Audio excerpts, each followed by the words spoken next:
Welcome to Retired Life. Today's episode is about love, but not the easy kind. It's the long goodbye, loving through Alzheimer's. It's about loving someone through forgetting, through change, through love and loss that happens slowly, day by day. What would you do if the person you built your life with started to disappear in their 50s? Today, we're talking with someone who lived that journey, and what she learned might change how you think about caregiving, marriage, and what love really means. Before we begin, we want to thank one of our sponsors, Pool Engineering and Surveying. With offices in Tallahassee and Panama City Beach, Pool Engineering helps bring projects to life across the Florida Panhandle, from land planning to civil engineering and surveying. They're a trusted local partner who understands the importance of building strong foundations, both in construction and in community. I'm Kim Lee, and today's conversation is one that so many families quietly live through, but don't always talk about. Joining us today is Tammy McCabe, a nurse anesthetist and a lawyer, whose husband was an anesthesiologist. At just 59 years old, he was diagnosed with Alzheimer's and vascular dementia. Tammy didn't just walk alongside him as a wife. She became his caregiver, his advocate, and ultimately the one who loved him through every stage of the disease. Tammy, thank you for being here and for sharing your story. Thank you for having me. Tell us a little bit about Greg. Greg was very, very, very smart. He was an anesthesiologist. He was funny. He was happy. I met him at the hospital over 20 years ago and worked with him every day and was home with him. We were together 24 hours, and he just was a pleasant guy, just a pleasant guy. So what were the first signs that something wasn't right? Well, in hindsight, you look and you realize that there was probably things, or there was things that weren't making sense. Just like forgetting little things every once in a while. And then he had like a stroke, high blood pressure crisis. And from that point on, he was diagnosed with early-onset Alzheimer's, which is a really rare type of Alzheimer's. Only 5% of the population of all Alzheimer's has it, so it's a rare form. And after he was diagnosed, his demeanor changed. He'd get real agitated. He would have trouble talking.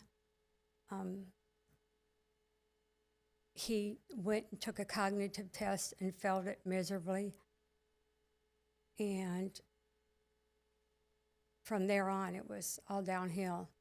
But the early signs, forgetting his wallet, forgetting his keys, just things that I never thought anything about. No. I mean, You just think early aging or hard of hearing. Or stress, Right. You're in those situations. Hard of hearing was, I just thought he was just hard of hearing, because you'd talk to him and he'd look at you kind of like blank. And I just initially was like, he's hard of hearing. And who would believe that somebody in their 50s would have Alzheimer's? I mean, it's not something you think of first. No, they did every test on him before they did the PET CT scan, but we knew something was wrong. What was it like when you heard that diagnosis? Well, when he had the CT PET scan, I went to the doctor's or to the radiologist center, and I wanted a copy of it because they had already they told me I could come the next day. And so when I read it, it was like somebody punched me in the gut. I just couldn't believe what I was reading. And I just was in shock and denial. Yeah. I was actually in denial prior to knowing that he had it.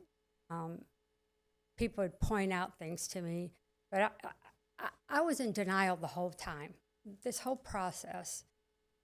Well, why would you think that first? Right. I mean, that's huge. It means that Changes something's going to change. Your whole life changes.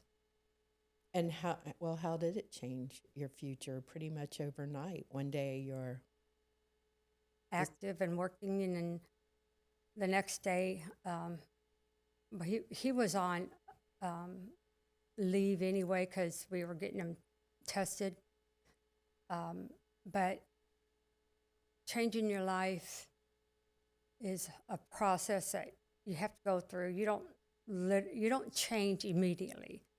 The type that he has is very aggressive, and like helping him pick out clothes or reminding him that he has to take a shower. Just, it started those little things, and by the time it ended, every day was a struggle for him. You know, he didn't know how to get dressed. He didn't know how to put clothes on, or he'd put layers on. He'd talk to himself in the mirror. Just, he was aggressive. And that wasn't his personality prior to that. He was just a nice guy. He was great to me. So you're a nurse anesthetist, and he was a physician, an anesthesiologist. And how did that shape your experience, having the medical background and knowing things? Well, ironically, when we went to the doctor's office for him to tell us the reading of the last scan, he just didn't grasp it. He just didn't grasp what we were talking about. And the physician, the neurologist, you could tell he was just defeated. You know, here's a doctor having to diagnose a doctor.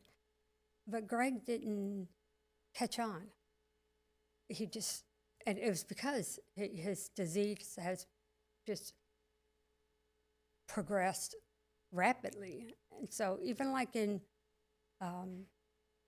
hospice time, we're in the doctor's office, and he says, you need to think about putting him in hospice. Well, anybody in the medical field, when they say that, you know, we're like, okay, we know what that means. But he didn't understand it. When they gave you the diagnosis, how long did they give him? Well, we went to University of Florida, and that neurologist told me he was on year 8 out of 10.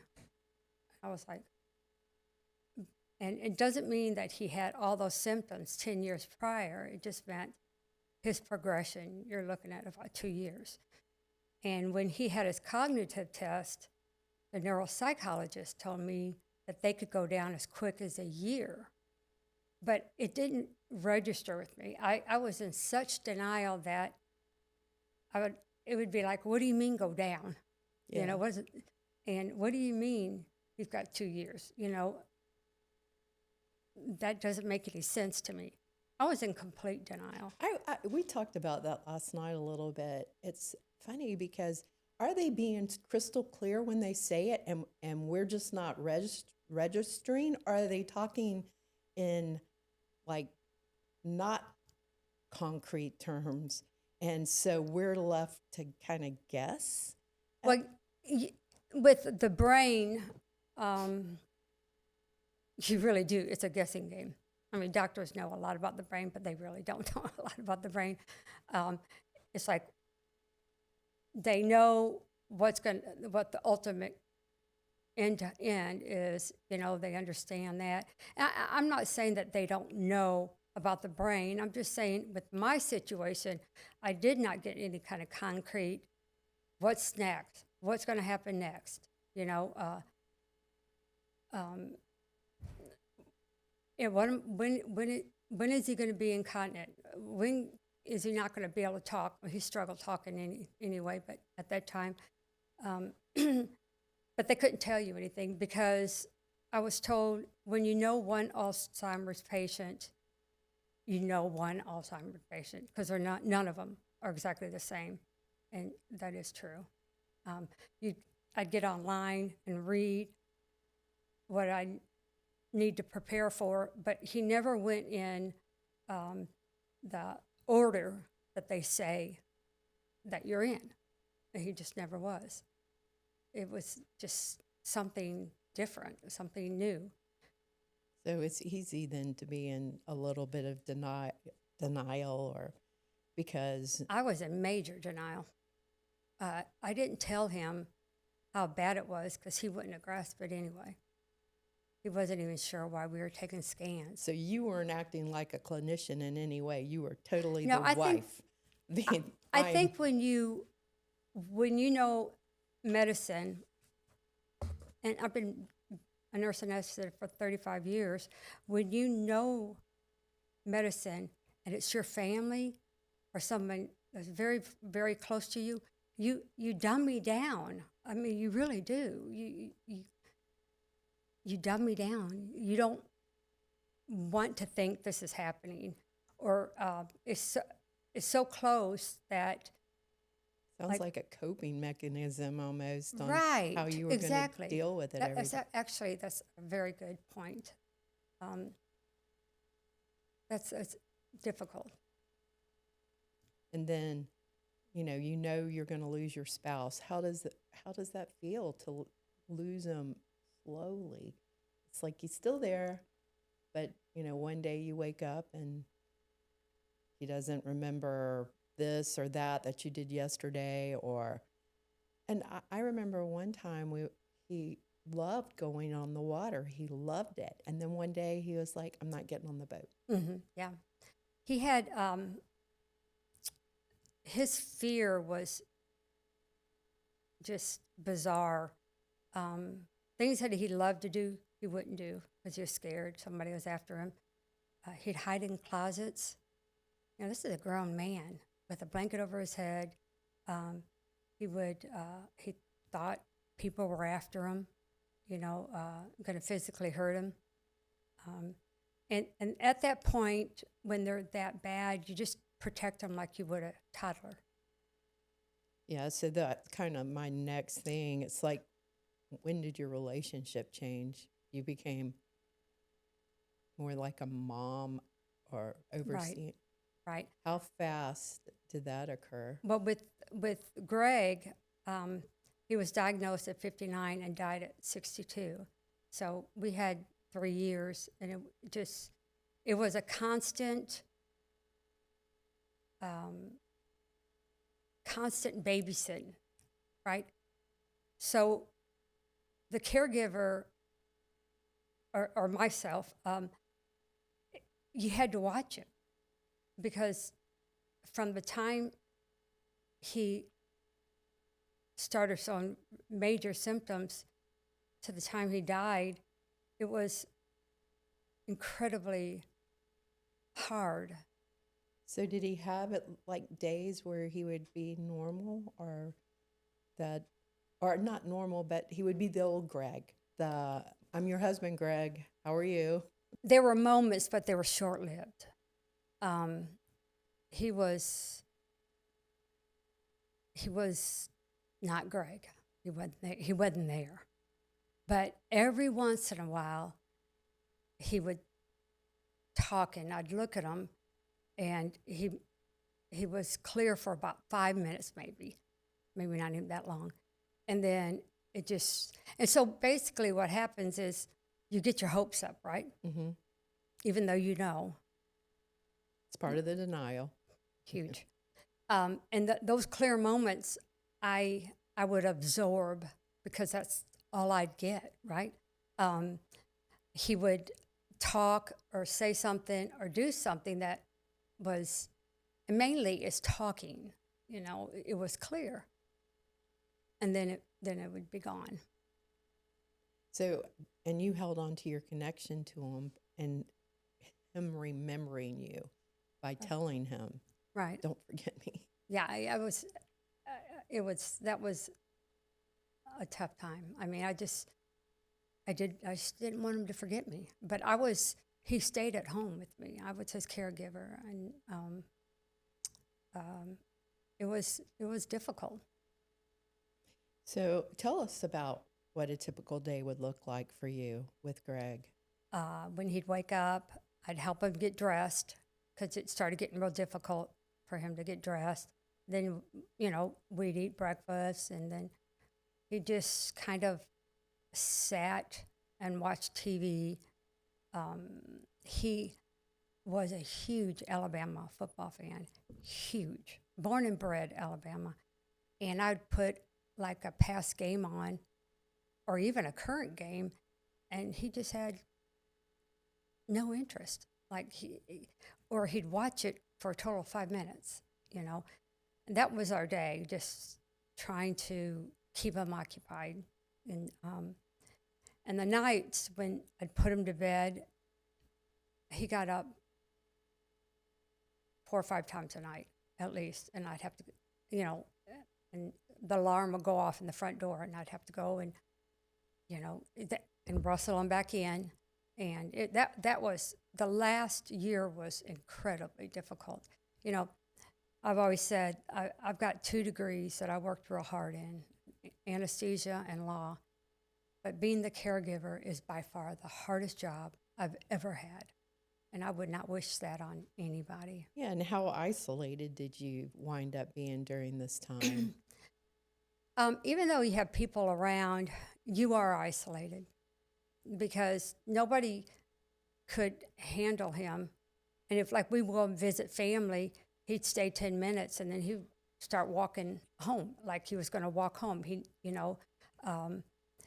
So isolation is a huge, huge deal in caregiving, in my opinion, in Alzheimer's, because they just are not there. They're just not there. You don't know where the mind is, You got to protect your house. You got to start locking things up.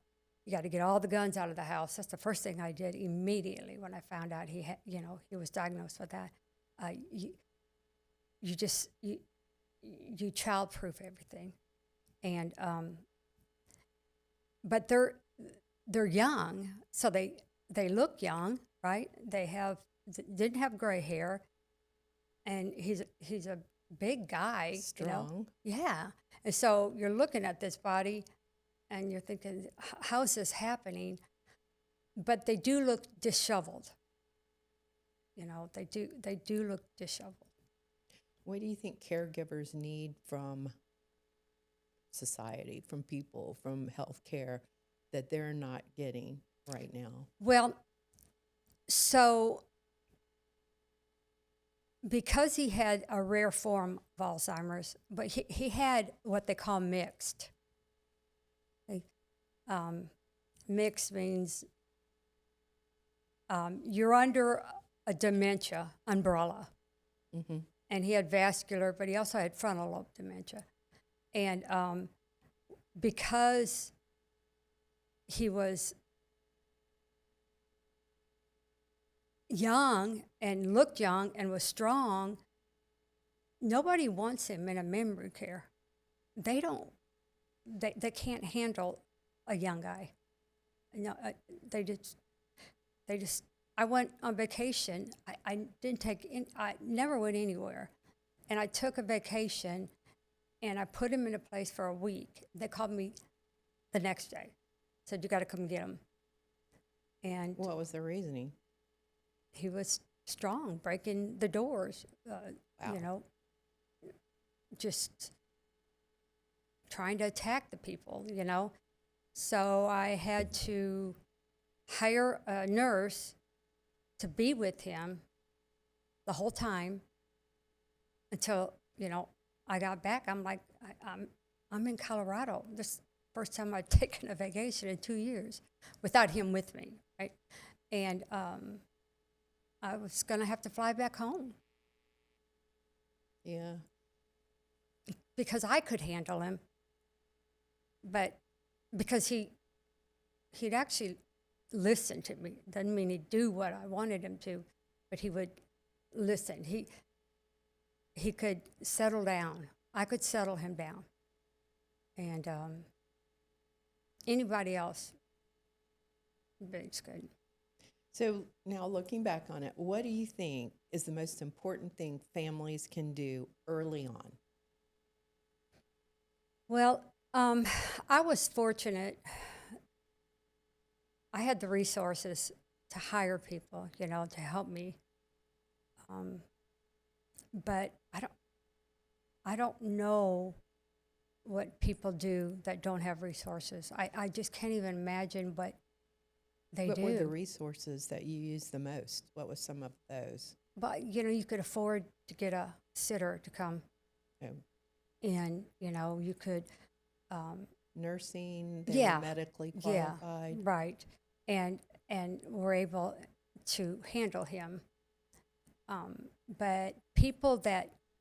And I just jumped to resources just because that was a thought of mine. People that can't afford it and they're facing this problem, I think there are some programs that you can, and I've had other people talk about this on here, that you can get involved with that can supply some of the help you need. I mean, it's not at the level that you would probably want it, but there are some. Well, I got help because I could afford it, right? Right. I don't know how people do it that can't afford it, but what do I want the community to know? I just think there needs to be an organization that builds facilities for the younger generation, the younger Alzheimer's patients. Because when you put them in the actual memory care, you walk in and you got all these, gray-headed people, and they're in their 80s, and then you got Greg sitting there. And it just, it was too much for them. They couldn't. And I tried 2 places, actually 3 places, just to put them in for a weekend, and they're like, no. So do you think there's a lot of young people that are being affected by? I think I've been seeing it more just by reading it. But when Greg died, the funeral home told us that there was a man that was 62 that died from the exact same thing as Greg, diagnosed about the same time and died the day before. And that in my town, and I thought that was real ironic. But is there legal and financial things that you would tell people to do right away or early on? Well, living wills are always really, really good, but we had one, and we had our wills already, so we didn't have to face that. But yeah, I would say as a couple, if you get older, do a living will,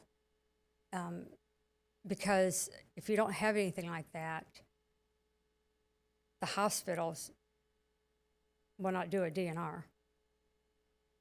But if you have that also, his disease, they end up in hospice, so the ultimate end game. Mm-hmm. So don't you need to get power of attorney? Is it power? Yeah, I got that right away.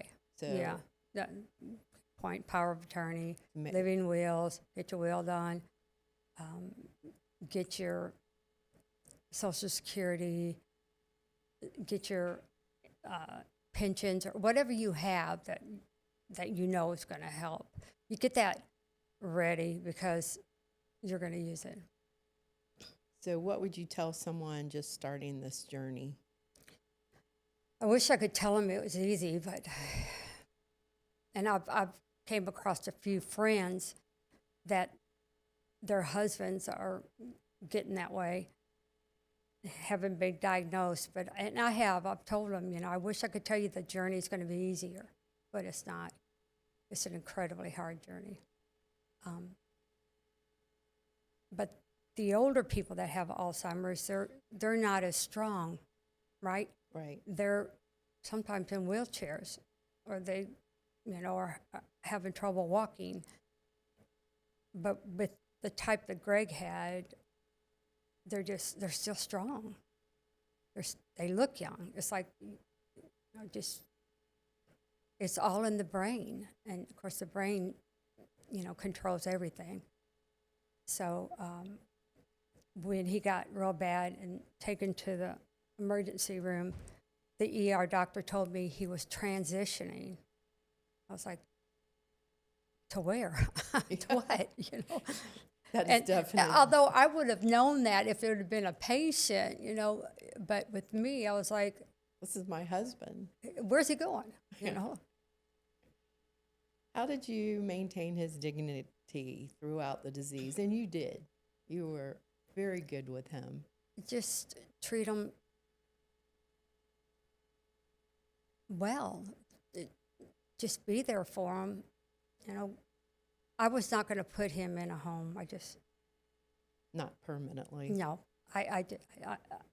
he wouldn't have lasted anyway. But I wasn't going to put him in a home because that's not what he would have wanted, and I don't think he would have done that if I had it. No. And you just try to keep him clean and shaved and presentable, and just.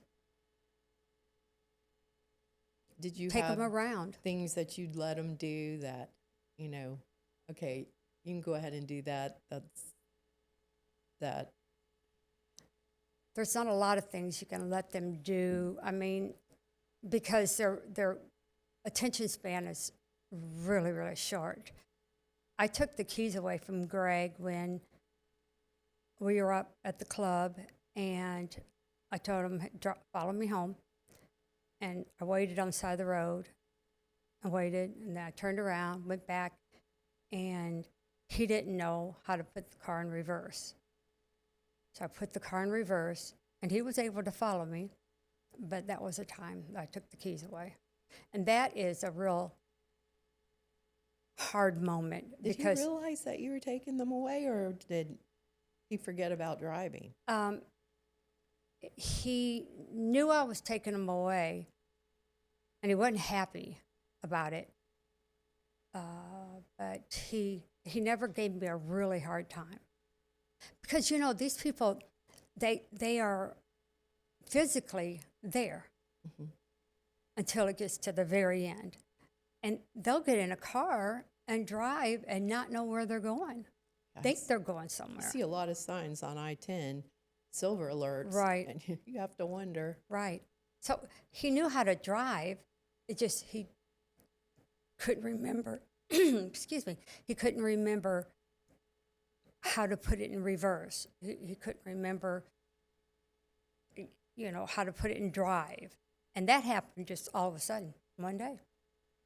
And so you see the progression, or you see the decline. You start seeing the decline little by little by little until it's just taken over his whole body, And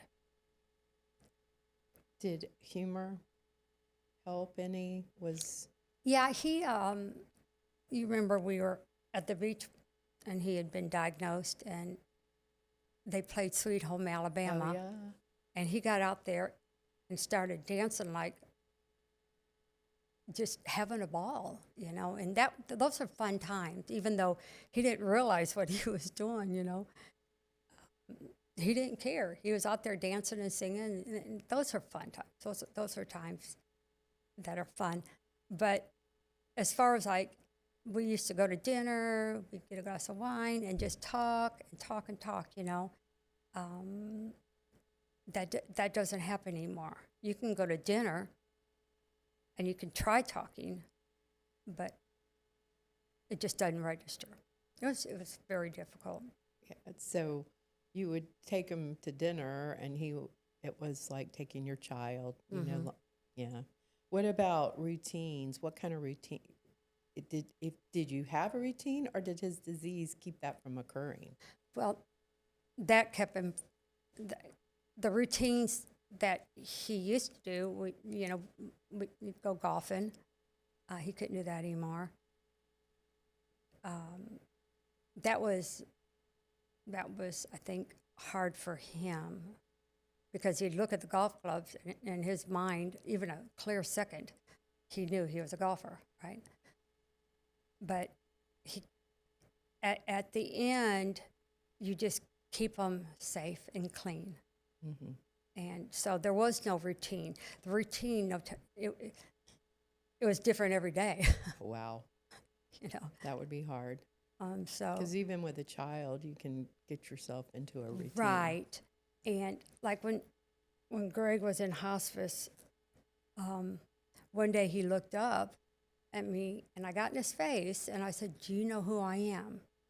And he smiled. He goes, "Tammy McCabe," and that sets you back again because you're like, Oh, he's fine. maybe he doesn't need hospice, you know, but the medication was so heavy. That's another thing too, that, you know, it says they die from pneumonia or a stroke, but they don't. They get very weak, and the medication that he was taking, only hospice could give it because it wouldn't keep him down. I mean, like, he'd get up and leave and say he's walking to Birmingham, you know, or he's, you know, he would call his brother and you know, ask, how's mom and dad? And his parents are deceased. And, you know, he just, I guess I'm going to go walk to Birmingham, or I'm going to walk to wherever, walk to the club, walk somewhere, you know, and you couldn't let him. And this was the final stages? Yeah. Final stages, he was really disheveled, having trouble walking, was incontinent, you know. Things like you said, keeping your dignity, you know, you have to just keep them clean, keep them fed, keep them safe. How'd you prepare yourself for this emotionally? Or were you just... I don't think I prepared myself emotionally at all because I was in denial. I mean, I was in denial from the time he started getting sick to the time he died. I don't think you go through the stages of grief, or at least I did. What did you tell me last night? I was in denial and I was angry. And I stayed in denial and angry, you know. Like, anybody that was mean to them or mean to him, and the whole time we were married, anybody that was mean to him at all, I didn't like. I was like, I hate that person. You know, so I don't, you know, I'm a psychologist, and all those will say, you know, you have stages of grief. I was in denial. I was angry. I cried. But I never did accept it. I just didn't accept it. But, I mean, at the end, you did. You accepted it. And you learned about, you know, you loved them, but you let them go. Yeah. I don't know if I even accept it now. You don't. And, you know, because you have this guilt that you have to make those major decisions for them. And of course, when you say your wedding vows, that's what you mean, in sickness and in health. But you don't want to make those decisions because you're like, am Not I for doing anybody? Yeah, are you doing the right thing or are you doing the wrong thing? Should I, you know, do you listen to all the doctors or do you listen to other people? You know, what do you do here? But as even a medical professional, you know, I had to make decisions for them. I didn't like that, but that's what you do as a caregiver. I guess. And you get the guilt, and you also have anticipatory grief, and that's true. And then after they die, you're so busy taking care of them, keeping them safe. I mean, Greg would walk out of the house 4 or 5 times a night. You're so busy with that, and then all of a sudden it's gone, and the house is quiet, and you're looking around like, what just happened? what just happened? So after everything, how do you rediscover your life? Because you have a lot of life to live. You're young. Well, I didn't get on medications. I didn't go to counseling. I just worked through it myself. And I realized that I've got beautiful grandchildren that give me so much joy. And I've always been the one, and even Greg with me, we'd take them to Disney, we'd take them to Universal. I mean, that's what we did from the time they were old enough, to walk, or even before then. Even when they're younger, put them in strollers. We'd take them everywhere, like all the theme parks, all the time. It wasn't just once a year. It was 10, 20 times a year we'd go, And I realized that I want to live for them. I want them to remember me for doing more things, like taking them skiing or going swimming. And that you somewhere. were strong enough to recover from. It was hard. That the first year was really difficult because I didn't want to go anywhere. Just to get up and go somewhere was exhausting because you're grieving, right? Yes. And grieving is physically and mentally exhausting. I didn't want to eat. I just sat there and look at videos or get on my phone and look at pictures of him. And that was almost a year. I'd have to force myself to go up and do something. And I live in Orlando. I drive to Tallahassee, for the weekend. I'd get Shannon, the caregiver, to watch him for a couple of days. And I'd get joy from that, But afterwards, when he died, it's hard because everybody else understood. I want to say they understood he died. Grandkids didn't understand it. When you're with people, that's not what you want to talk about it all the time, but that's not what they want to talk about, right? Right. They want to talk about other things where this is just so heavy on your mind. That's what you want to talk about. And then I realized the whole world still lives, right? You're dying. I'm not eating. I'm not going anywhere. I'm incredibly sad. Lost a lot of weight, and I say a lot, not a lot, but I did lose weight to where I was really skin and bones. And I realized I have to get up. I have to force myself to get out. And then I started traveling after that. And I'm on the road all the time now. I love to travel. The sad thing is you look forward to retirement and in which, yeah. Exactly. Going on the trips and everything. Together. Doing all this. Exactly. Everybody is going to deal with this. They are, whether it's Alzheimer's or whether you're sitting there and your spouse just has a heart attack, or everybody. And that's true. And that brings me to a quote that Jim Carrey said. And there was a article on grief that he wrote. I don't think they've proven that he wrote it, but whoever wrote it, it was great. And one of the lines were, grief is the deepest proof that love existed. And that is so true. That is so true.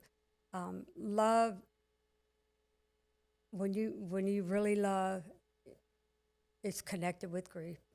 It's Yes, going to happen. Yes. And you kind of got to realize I would choose love because that's something in your life that was joyous, and you remember.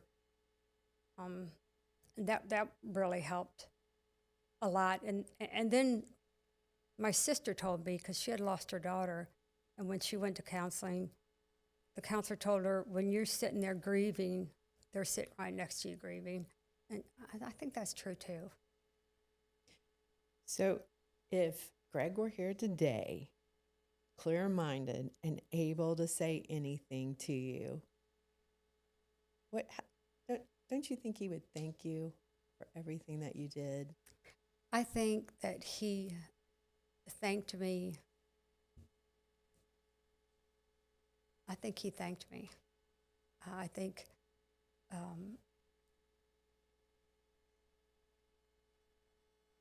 I definitely think he would thank me for sure. But there's things that have happened that I realize he's there. He's thanking me. And when he was dying, I hold his hand and I squeeze his hand, and he squeezed back. You know, I talked to him, tell him I'm sorry you have this disease. You know, I think Greg knew a lot more than I thought he knew, though, at the end, because things he would tell people, I want to be buried in Birmingham.